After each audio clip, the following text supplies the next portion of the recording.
حضرت عبداللہ بن عمر رضی اللہ تعالیٰ عنہ فرماتے ہیں کہ رسول اللہ صلی اللہ علیہ وآلہ وسلم نے ارشاد فرمایا، جس نے کسی جھگڑے میں ناحق معاونت کی وہ اللہ تعالیٰ کی ناراضگی میں رہتا ہے جب تک کہ وہ معاونت ختم نہ کر دے اور توبہ کرے۔ حضرت عبداللہ بن عباس رضی اللہ تعالیٰ عنہ فرماتے ہیں، جس نے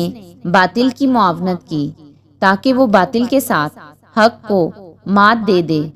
اس سے اللہ تعالیٰ کا اور اس کے رسول صلی اللہ علیہ وآلہ وسلم کا ذمہ ختم ہو گیا۔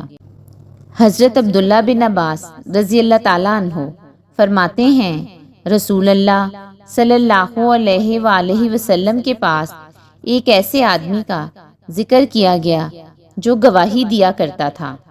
حضور صلی اللہ علیہ وآلہ وسلم نے فرمایا، اے ابن عباس، کسی کام کی گواہی اس وقت تک نہ دو،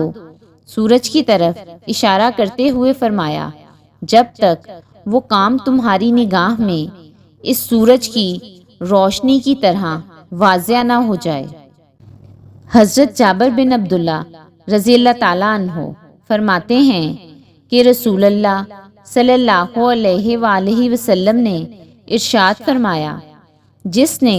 بادشاہ کو راضی کرنے کے لیے اللہ تعالیٰ کو ناراض کیا